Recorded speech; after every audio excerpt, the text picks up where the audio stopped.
My daughter's always giving me skin products to try, and I always use them for a few days, and then I just get bored and stop. But since I started using OneSkin, and that's today's sponsor, I've been using it twice a day without fail. And I'm not kidding. I've been using it around my eyes and on my face. And within a week, I'm already seeing differences. It's easy to use, and my skin really feels soft, and I think it looks healthier. I'm sure you know this already, but stress, hormone fluctuations, and a lack of sleep can affect your skin. From dry skin to dark spots and acne, your complexion may not be where it used to be, and that's totally normal. However, one skin can really help. I like this company. It's an all women team of scientists, and they've developed a peptide called OS1, and it improves the health of your skin basically from inside out. In other words, it gets to the root of the problem. And as a physician, it's important to me that the benefits have been backed by studies. Now, for the first time, I'm recommending a skincare product to my daughter. So you can get started today with 15% off using the code toddlers at oneskin.co. That's 15% off oneskin.co with the code toddlers. Now, after you purchase, they're going to ask you where you heard about them. So please let them know that Toddlers Made Easy referred you to them, as that's one way of supporting the show. Hey, parents. We know that between sleep training your little ones, folding laundry, and managing your never ending to do list, well, finding time to prepare a nutritious meal can feel just about impossible. That's where Factor Meals comes in. They're delicious, ready to eat meals, and they're delivered right to your doorstep. Factor Meals are here to take one big thing off your plate so you can focus on what really matters, like conquering bedtime without the stress. With a variety of dietitian approved menus, each factor meal is made with the freshest ingredients, ensuring you and your family both enjoy taste and nutrition. Check out factormeals.com/toddler50 and use the code toddler50 to get 50% off your first box and 20% off your second box. That code's toddler50 at factormeals.com/toddler50. Imagine more peaceful evenings with more time for bedtime stories and less time worrying about meal prep and cleanup. Factor meals are delicious, they're nutritious, and they're effortless. So give yourself the break you deserve. Again, that's factormeals.com/toddler50 and use code toddler50 to get 50% off your first box and 20% off your next box. This offer is good until the end of April this month.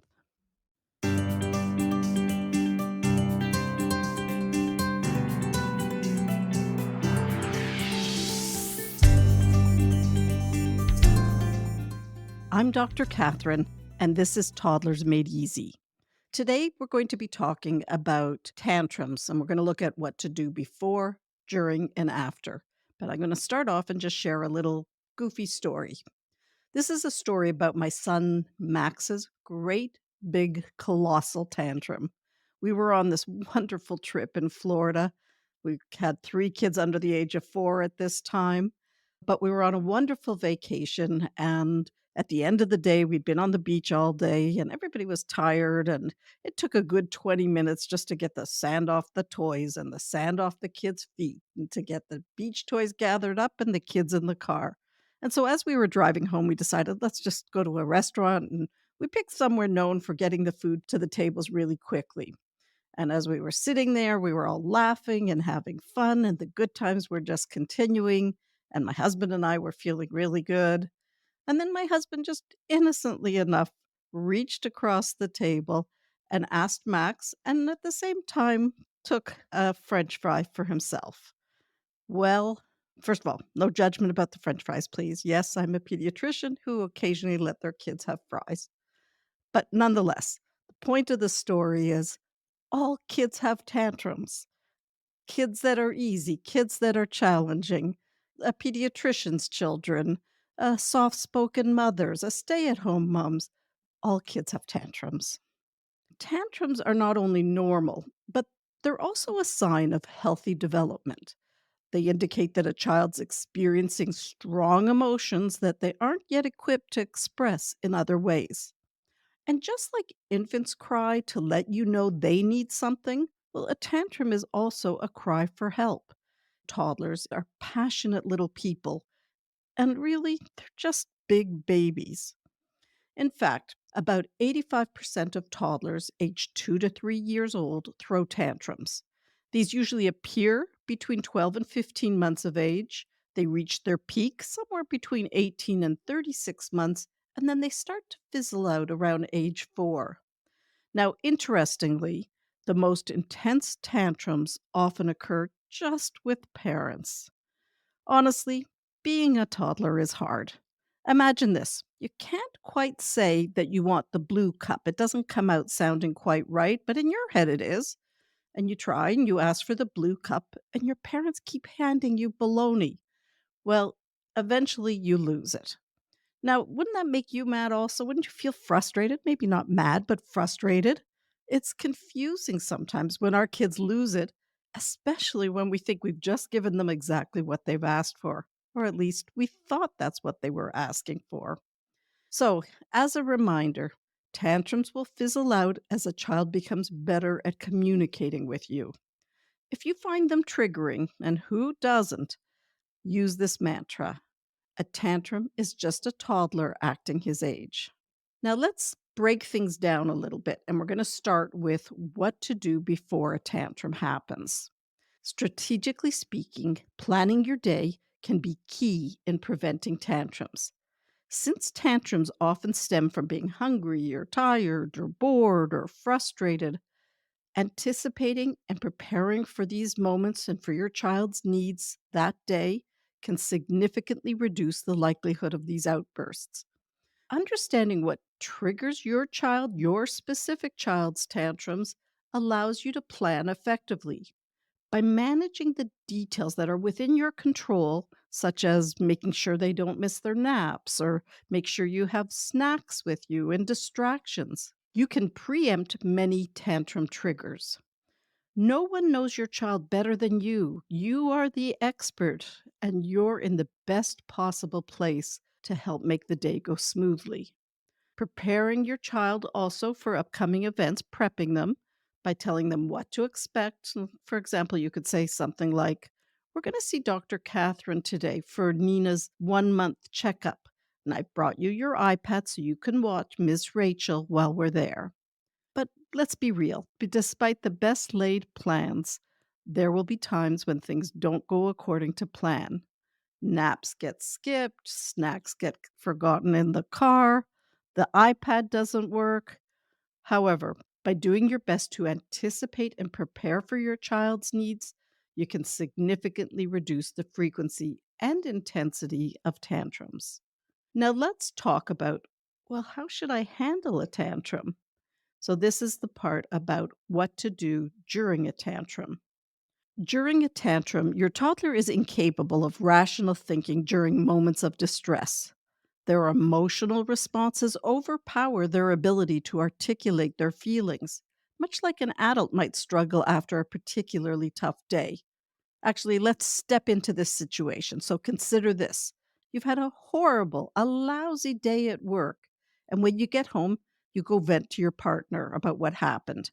Your partner rolls his or her eyes and suggests you go in your room and don't come out until you're over it. Well, how do you think you would feel? It's unlikely you'd say, "Wow, my partner is the best person to talk to. I can really turn to him or her with any problem." No, you'd probably think, "Wow, my partner really doesn't understand me, and I'm not going to try and talk about things with him or her again." And your child's the same way. They need the same support and understanding as you do. Not so long ago, whenever your new baby cried, you'd make a mad rush to pick him up and comfort him.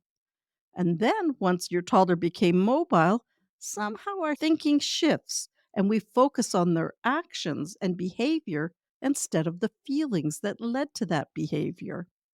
But a toddler is really just a big baby, and they still need the sensitivity and the understanding they got earlier. So let me ask you something else. Did you know that how you respond to a tantrum influences the duration, frequency, and intensity of a tantrum? Now, that means that we need to really think a lot about how we step into a tantrum so we don't aggravate things.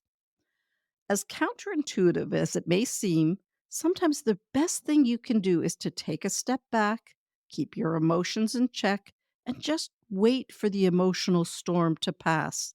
If you jump in too quickly or show that you're annoyed, that can make a tantrum worse. Timeouts, which is often a go to for frustrated parents, can sometimes make the situation worse by isolating your little one when they're already struggling. Offering logical explanations or repeated warnings during a tantrum usually falls on deaf ears. Your toddler is just too emotionally charged to process and reason. So here's what to do: get level with your toddler. Instead of standing tall, crouch down or sit down on the floor to meet your toddler at eye level. This makes you appear less intimidating and it helps them feel more at ease. And then you want to basically embody tranquility. Your little one is sensitive to your body language, so exude calmness to help them feel more secure and composed. And just offer silent support. During the tantrum, you can communicate empathy and understanding without words. You can make sounds, maintain close proximity, and convey that you're there for them. Recognizing the pattern of a tantrum will help you to offer comfort and support at the right time. When you offer support at the wrong time, you risk aggravating things.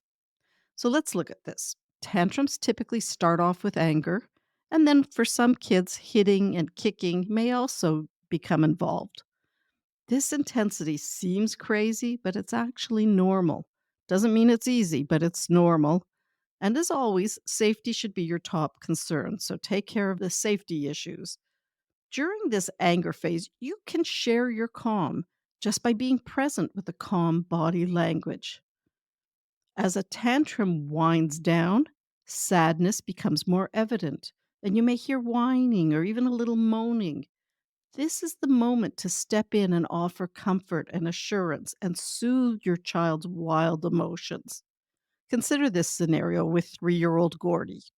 He had a big, huge tantrum over not getting dog food for breakfast, a seemingly absurd desire from an adult perspective. However, approaching the situation with understanding and acknowledging Gordy's disappointment without judgment really helped diffuse the situation. And not only that, it strengthened the connection with his mom. Adults have a developed capacity for emotional regulation that toddlers lack.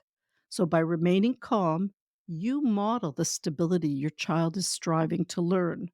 In that way, you encourage the tantrum to actually fizzle away. So, recognizing this dance like nature of tantrums, in other words, that both of you contribute to the tantrum dance, highlights how your response can either calm or exacerbate the tantrum. Now, if your toddler is comforted by words, keep them brief, reassuring, and understanding. Stay on the same team. And remember, your toddler is a good kid just acting his age. You could say something like, "You're really upset you didn't get pizza for breakfast," or "I'm right here when you're ready for a hug." Now, let's look at a few things that may inadvertently prolong a tantrum.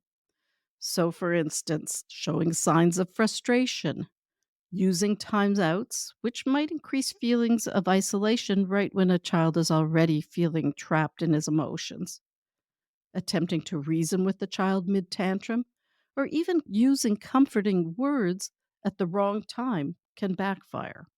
Waiting for the emotional storm to settle down can provide a more conducive moment for reassurance and teaching. So, in essence, navigating tantrums with empathy and strategic support not only addresses the immediate emotional upheaval, but it also strengthens your connection with your child. You're basically sending the message: I can handle this and you can depend on me. Wouldn't you want that? Now, let's talk for a moment about how to manage things after a tantrum. We don't think about this a lot, but this is a very touchy time for a child. Just think about how you may feel after you've had a big fight with your partner. Maybe you texted them with apologies. Maybe you just felt guilty and kept it to yourself. But once a tantrum subsides, if you gently acknowledge your toddler's feeling with a statement like, I know it's tough when things don't go your way, sweetheart, but I'm here for you. Because after a tantrum, your toddler is worrying about things like, do you still love me, mom? Are you angry at me, daddy? Am I going to get in trouble? A toddler needs reassurance after a tantrum. They need to know that you love them no matter what and that your love is not conditional. Many parents worry that reassuring a toddler after a tantrum will reinforce it. But toddlers don't scheme. They don't choose to have tantrums. Tantrums happen because their brains are still developing. Really, being a toddler is tough. So let's stop being tough on toddlers. This doesn't mean you shouldn't be firm and stick to your limits. It's possible to be warm and kind and firm at the same time. So, thank you for listening to today's podcast. If you'd like to share a story or ask a question, please send me an email, and you'll find my email address in the show notes below. You can also DM me at healthiest_baby. Now, as we strip away the label of the terrible twos, we create the opportunity to reframe all those tricky toddler moments with a new lens, a big hearted lens. This allows us to interact with toddlers in ways that don't dim their shine, and instead, we appreciate and support their unique needs. That's why I'm excited to introduce you to my course, Toddlers Made Easy. This course covers everything from bedtime problems, tantrums, hitting, biting, yelling, and so much more. You deserve solid, pediatrician and mom approved, big hearted approaches to problems. If this resonates with you, please check out our hugely popular Toddlers Made Easy online course in the show notes. Have a great week and happy parenting.